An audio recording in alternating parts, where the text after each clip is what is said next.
you guys? Welcome back to As Told by Kenya. Long time no see. In today's video, we are going to be talking about the music industry and some of the stuff that has been going on with some of the biggest artists in the music industry. First things first, we have someone who is making their debut to my videos, and that is Chappell Roan. Chappell Roan, out of all the pop stars, has had one of the biggest rises in the pop world this year. Everybody is streaming their music. Everybody is talking about Chappell, and of course, with success comes a lot of discourse, and comes a lot of fans, and comes a lot of people dissecting everything that you do. First things first, I want to talk about the rise of Chappell. Chappell kind of rose organically. It was giving grassroots. Olivia Rodrigo is on her Guts tour. Chappell Roan is opening up for Olivia Rodrigo, and you had a lot of people giving Chappell Roan a lot of attention. And then I feel like maybe right before summer, Chappell Roan just blew up. Her song Good Luck Babe, you have Hot to Go. All of these songs started to blow up on TikTok, started to blow up on real life. People are dancing to the song, and Chappell Roan just starts getting bigger and bigger and bigger. And then Chappell Roan is just to the moon. Chappell Roan goes on late night shows. Chappell Roan does a Tiny Desk. Now, the Tiny Desk was before the big blow up, but still, Chappell Roan everywhere. Chappell Roan is an amazing singer. Chappell Roan has this aesthetic. Chappell Roan starts being compared to the, early years Lady Gaga, and so Chappell Roan is doing great. But the thing about being grassroots, the thing about, slowly gaining momentum is that everybody is going to feel responsible for your career.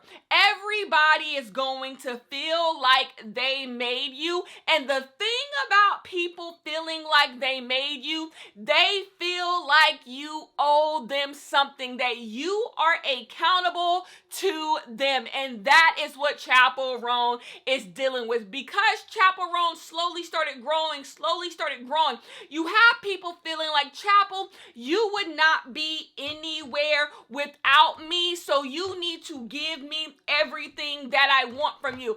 And another thing that they do, because they consider you a flop before you blew up or before they knew who you were, they start to feel like they know what's best for your career. Because your career was in a certain place before they knew you, they start feeling like they know what's best for your career and you need to listen to them. You owe everything to them, and there lies the issue. That is the issue with all of this stuff. I'ma say this and listen to me good. You are not solely responsible for Chappell Roan's success, and Chappell Roan will still have success whether you are there or not. Take yourself out of the equation. Today, fans are too involved in their faves' careers. I said it about Normani. I say it all the time.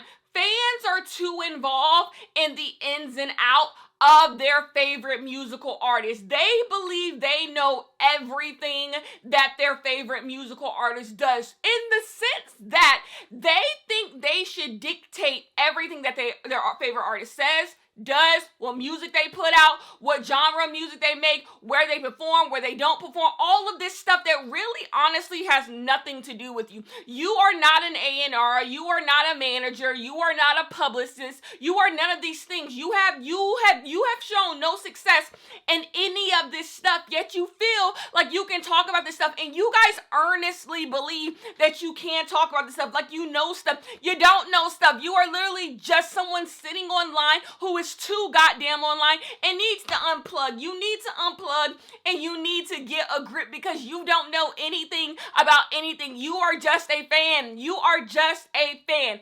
And that's where we start, at being a fan. I am here to tell you that your favorite musical artist is not your friend. I do not care if they try to peddle relatability to you. I do not care if they say we are a family. I do not care if they say we are besties. I'm your They're not.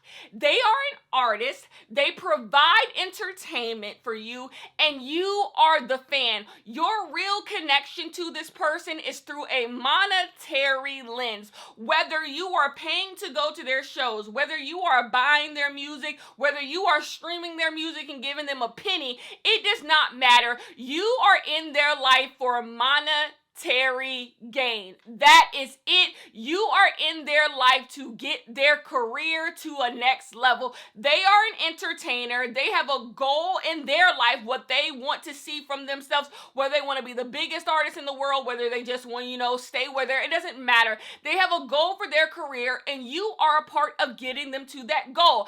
I don't know where we've gotten the lines blur where you guys believe you actually know these people or these guys actually like you. They don't know you. I'm not saying that they want something negative to happen for you. I'm not saying that you can't like your favorite artist. You guys know I love Beyonce. But what I'm saying is I am very aware if I die, Beyonce will not be at my funeral. Her day will go on like nothing happened because me and Beyonce do not actually know each other. Therefore, Beyonce doesn't actually owe anything to me. She is just an entertainer. And the only thing I can really get from Beyonce is music and anything in the entertainment space. There is nothing more than that Beyonce is actually going to give me because I do not know that woman and she does not know me.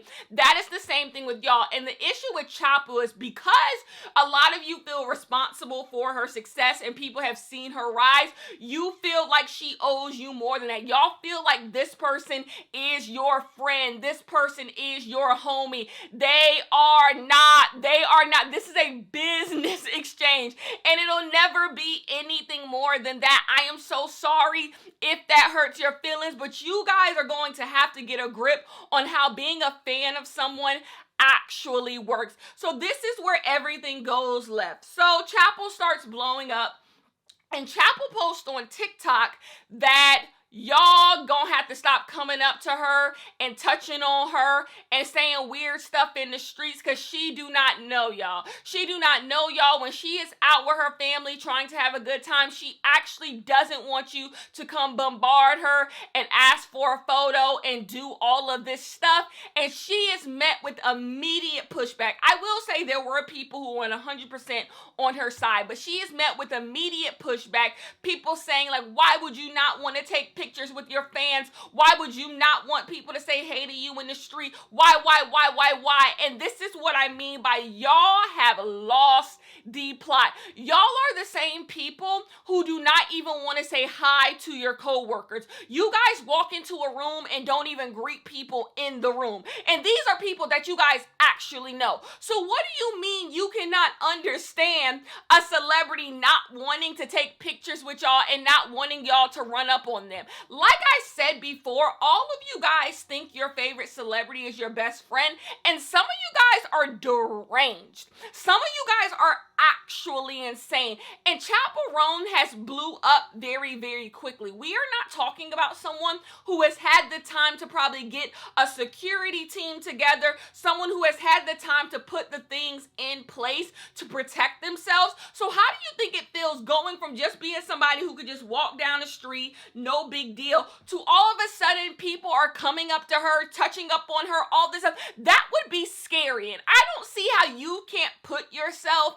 in the shoes of someone who is just having random people come up to them and say they should take a picture with them. They should do this. They should do. It is absolutely scary. And we have seen horrible things happen to celebrities. Even celebrities who do have a bunch of security, horrible things have happened to them. And so for you to just be like, you owe me a picture, you owe me, once again, Chappell Roan puts out music. You listen to the music or you don't. When she has a show, you go to the show or you do not. And that is simply where this all should end. This is simply where it all should end. Now, unfortunately, it doesn't matter what Chappell says or what Chappell does. This isn't going to change. This has just been the nature of celebrity for so long, and people do just feel entitled to celebrities' time. And then you have a lot of people who, I was saying earlier how like a lot of stars peddle relatability. A lot of stars make money off of their fans feeling like they are homies, sisters, brothers, all of this stuff. And so a lot of celebrities do lean into this fanatic aspect of celebrity. There's this like exchange almost, so that this is just something that is just going to keep going, unfortunately. But I think to just look at Chappell and be like, she is absolutely insane for wanting this. And if she doesn't want this, she shouldn't have a career anymore. She shouldn't have a career anymore because she doesn't want y'all to come up to her when she is eating a sub. Like, what? Y'all don't see how that doesn't make any sense. So of course, since Chappell has said all of that, anything that Chappell does, people are going to be on Chappell's ass. And that brings us to what y'all are on for her right now for. Chappell had to cancel a show because she wants to perform at the VMAs. That is just the end all be all. Chappell wants to perform at the VMAs, so she had to cancel a show. She canceled the show for scheduling conflicts, and people are upset. I'm going to meet y'all in the middle right here. If you were supposed to see Chappell in France or wherever, and she canceled your show and you want to feel a way about that, fair enough. Don't buy no more of her tickets. Don't buy her music no more, and leave it there. But it going further than that, you guys saying Chappell is a bad person, this goes back to you guys having a bizarre relationship with these people. You don't know if this person is a bad person. Y'all just do these things where all of a sudden y'all just decide that someone is just morally amazing, like just this morally superior person, or they're just the worst person in the world, and you ain't never met that person a day in y'all life. Y'all just come up with these ideas. So going online and being like, Chappell, fame has gone to her head. She's so evil. She's so corrupt. She's so this. You don't know that lady. You do not know her. You are just, all you do is consume her music. That is it. And you were supposed to have a show. She said she had a scheduling conflict. The VMAs is the scheduling conflict. And that just is what it is. If you don't want to buy tickets to her show anymore, more power to her. If you don't want to listen to the music no more power to you. But that's simply all you can do. That is all you can do. Anything else after that, leave it be. Leave it simply be. Because I have always been very, very vocal about the fact, if your favorite artist gives you a scheduling conflict the day before your show when people have already traveled, fair enough. You get to be upset and be like, ooh, y'all doing shady business. But baby, y'all done had 2 months. She gave y'all 2 months to figure something out. She gave y'all 2 months to figure, like, things happen. There are going to be things that happen, but you guys don't believe that these people are just like regular people who happen to be very, very famous. I do think there's a time and a place for being, doing good business and being professional, but I don't think this situation goes into that. This just goes more into the way this woman has gotten her rise, and all of you guys feeling so entitled to her body, her time, like all of this stuff, and basically being like, you know what, if you not doing what we want you to do, you're done. And then even if you say, Kenya, I don't agree with that, like she should do the show, Chappell Roan once again went from just opening for Olivia Rodrigo, not being that well known. There are going to be growing pains. She's blowing up very, very quickly. Like, so why can't you guys just extend a little bit of grace to her? Like, can we give a little bit of grace to her and hope that maybe things will become a little bit more seamless? This is just unprecedented for her and really unprecedented for the time. So like, all that to say this, y'all gotta get a grip. Y'all gotta get a grip. Y'all do not know that lady. And at the end of the day, you are just a fan of the music. And just leave it at that. How many of you guys are actually ever going to meet Chappell anyway for her saying she don't want to talk to y'all to really be that much of an issue? And then also with the show, like I said, growing pains. Like, you'll have another opportunity to see her and just let it be that. But y'all just have blurred the line between fan and, everything else. And it's becoming really weird. Y'all do not know these people. And I think it's happening on both sides. I think it happens on the same side of people who are just like so obsessed and think that this person can do no wrong. And also the people who are always hunting to see if a celebrity or, you know, musical artist is doing something wrong. Y'all gotta step back and get a grip. Let's move on. Speaking of pop stars who are having amazing years, Sabrina Carpenter. Nobody is having a better year than Sabrina Carpenter. Sabrina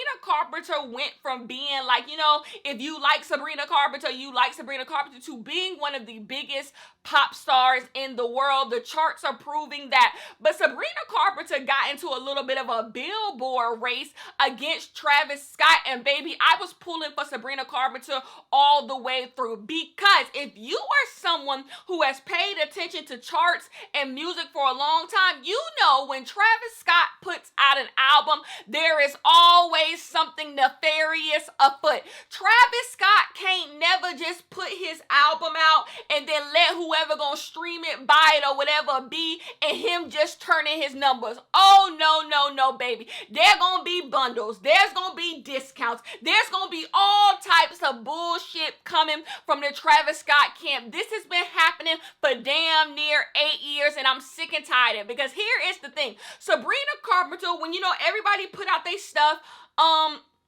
what's his name? Travis Scott put out a mixtape. Sabrina Carpenter was leading him by like 100,000 copies. By like 100, she should have ran away with the #1 album. Just ran away with it. Like Travis Scott debut #2. It really ain't that serious. It's a re-release of a mixtape, I think. Like it ain't gotta be all of that. Baby, all of a sudden people are saying Travis Scott is gonna put out this and discount this and do all of that to get them numbers up. How the hell did Travis Scott find 100,000 copies of his album to sell? Because I'm sick and tired of it. All it is games and antics, because that is what Travis Scott does when it's Billboard time. A bunch of games and antics. Travis Scott will sell his album for $1 if it get the sales up, and it takes away from the fun of it all, because like in the end, Sabrina Carpenter is the more famous artist right now. No ifs, ands, or buts. Sabrina Carpenter's album is the album that is being consumed more. It is the album that people are listening to more. Week 2 of the charts is proving that Sabrina Carpenter is still going to have the #1 album in the country next week,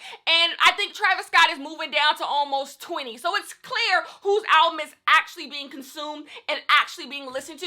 And I'm sick of the Billboard games. I'm gonna be so honest with you. I am sick and tired of the Billboard games. It's kind of like when Billboard had to do away with bundles and all types of other. It's time to, Billboard gonna have to step their cookies up again. But I know it don't matter. I know it does not matter. People are just gonna come up with another way to do all of this stuff. I can't. It's just becoming stupid.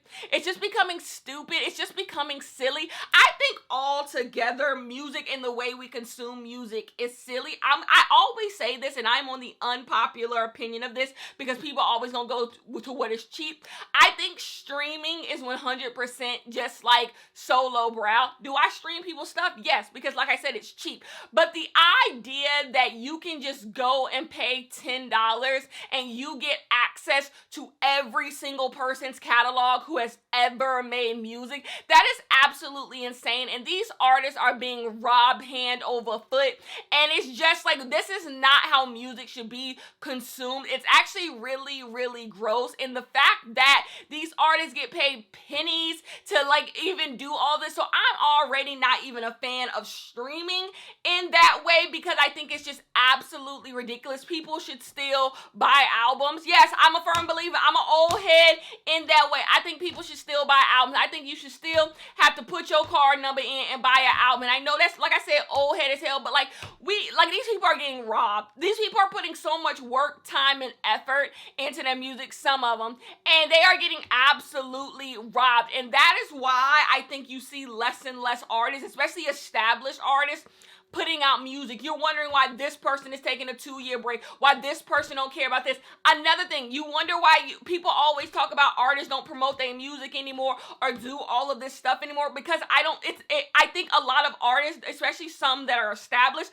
don't feel like it's worth it anymore. Like, what do you gain out of it? So your stands can sit up online all day and say that you this and you that.